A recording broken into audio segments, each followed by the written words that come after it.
어릴 때부터 각종 스포츠에 재능을 보였던 잉그리드 비세르는 배구 선수로 활동하며 올림픽 등 여러 대회에 출전했습니다. 1995년 여자 유럽 배구 선수권 대회 우승, 2007년 월드 그랑프리 우승, 2009년 여자 유럽 배구 선수권 대회 준우승.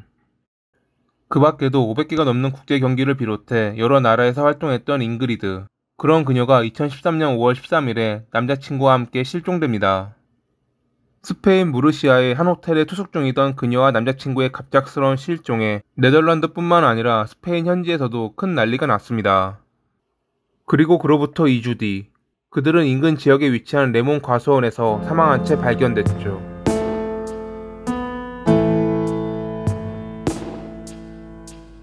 (1997년 6월 4일에) 네덜란드 고다에서 태어나 젊은 시절부터 배구 선수로 많은 활약을 했던 잉그리드는 2005년 무렵 여자 국가 배구팀의 감독인 로데베이크 세베린과 사귀었습니다. 그가 20살 정도 많았고 두 딸을 홀로 키우고 있었지만 이미 사랑에 빠진 그녀에게 그런 것은 중요하지 않았죠. 2009년에 잉그리드는 무르시아라는 클럽에서 뛰기 위해 스페인으로 이주했는데, 이 클럽의 구단주는 대리석 채석장 사업을 하던 리판테라는 인물로 클럽의 성과를 위해 많은 돈을 투자해 잉그리드 같은 해외 유명 선수를 초대했지만 점차 스페인 건축 산업의 붕괴로 재정난에 빠지며 잉그리드는 시즌이 끝날 무렵 어쩔 수 없이 클럽을 나올 수밖에 없었습니다. 심지어 임금체불로 그녀는 6만 유로, 하나로 약 8천만 원이 넘는 급여를 지급받지 못했죠.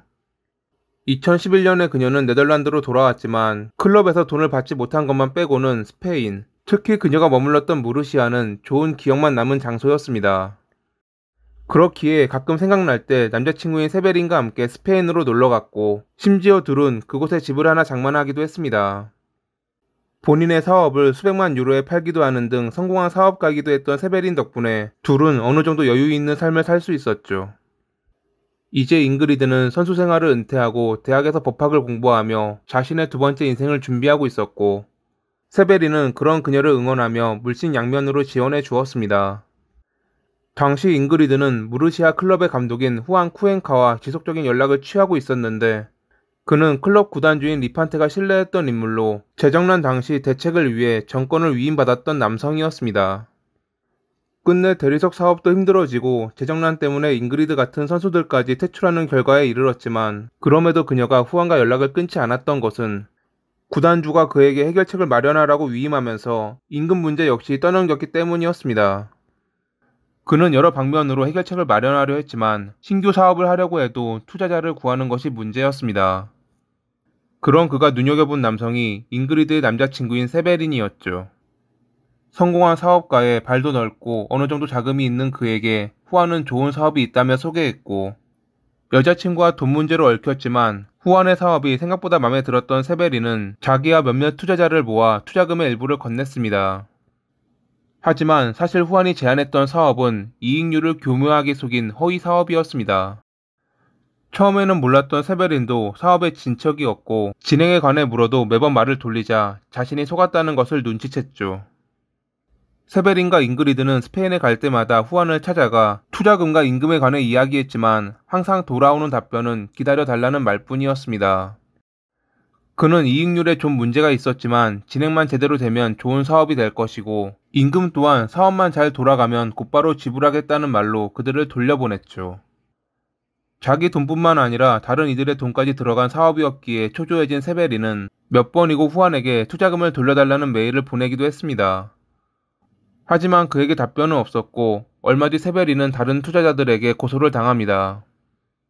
이에 화가 난 세베린이 후안에게 상황을 설명하는 메일을 보내자 그는 만나서 이야기하자며 평소처럼 빠져나갈 궁리만 했고, 세베린은 투자금을 돌려주기 전까지는 만나지 않을 것이고 변호사를 통해 내용을 전달하겠다는 메일을 보냈죠. 2013년 5월 13일에 세베린과 잉그리드는 스페인에 있는 브림 클리닉의 검진 예약 때문에 무르시아에 방문했습니다. 그리고 호텔에서 짐을 풀고 렌터카를 타고 나가는 것을 끝으로 그들은 실종됐죠. 네덜란드로 돌아오기로 한 날에 그들이 오지 않자 걱정이 된 가족들은 그들이 방문 예정이었던 브림 클리닉에 전화했는데 예약일에 오지 않았다는 답변을 받았습니다. 전화도 받지 않고 어떠한 연락도 되지 않자 무언가 잘못됐다고 느낀 가족들은 스페인 경찰에 이를 알렸고, 유명인이었던 둘의 실종을 조사하기 위해 많은 이들이 투입됐습니다. 경찰은 그들이 호텔 체크아웃도 하지 않았고 심지어 짐 역시 호텔방에 그대로 둔 상태였다는 것을 확인. 또한 클리닉 방문이 있던 날 공항 인근의 다른 호텔을 예약하고 돈까지 미리 지불했는데 그곳에 나타나지 않았다는 것도 알아냈죠. 처음 경찰은 무르시아 지역의 산길 도로가 거칠어 운전 중 그들이 사고가 나지 않았을까 하는 추측을 했지만 실종 일주일 뒤 그들이 타고 나간 렌터카는 마지막으로 머물렀던 호텔로부터 그리 멀지 않은 도로가에서 발견됐습니다. 인근 보안 카메라를 확인한 결과 실종 당일 저녁에 세베린과 잉그리드가 차에서 내려 걸어가는 모습을 확인했지만 그 뒤에는 사각지대라 별다른 성과는 얻지 못했죠. 그러던 중 경찰은 세베린의 지인으로부터 그가 이번 스페인 방문 당시 투자금 문제가 있던 후안과 만나기로 했다는 이야기를 듣게 됩니다. 내막을 알게 된 경찰은 후안과 만나 이야기를 나눴는데 그는 약속을 하긴 했지만 그들이 오지 않았다며 발뺌했습니다. 의심은 갔지만 아무런 증거도 나오지 않은 마당이라 강압적인 조사도 벌이지 못하던 경찰에게 중요한 제보 전화가 걸려옵니다. 본인을 후안의 애인인 마리아라고 밝힌 여성은 요즘 뉴스에 나오는 세베린과 잉그리드의 실종에 관해 자신이 알고 있는 것이 있다며 운을 띄웠습니다.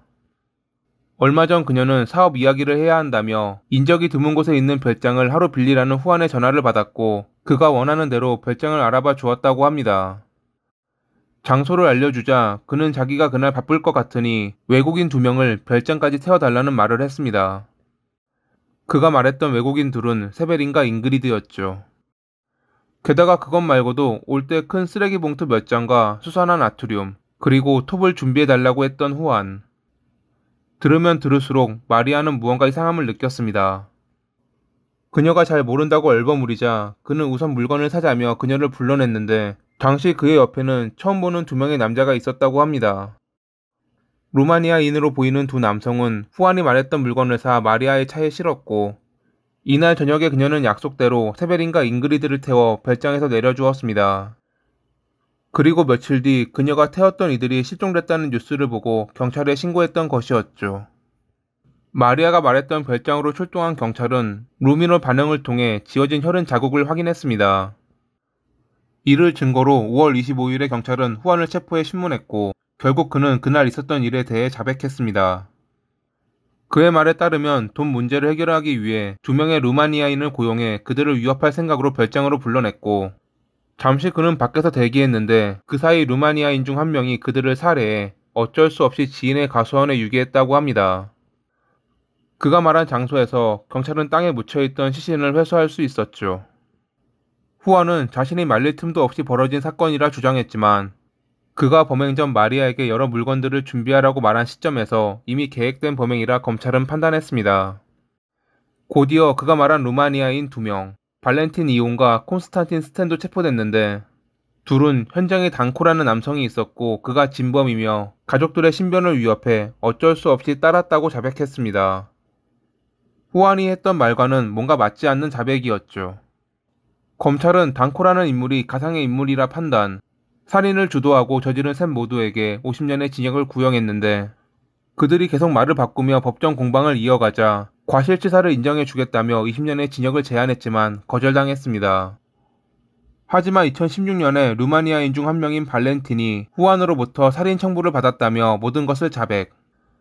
그날 자신이 둘을 살해했고 스탠은 유기를 도왔으며 후안은 그 과정을 모두 지시하고 지켜봤다는 그의 자백이 중요 증거가 되어 무르시아 지방법원은 후안과 발렌틴에게 34년의 징역을, 스탠에게는 5개월의 징역을 선고했습니다.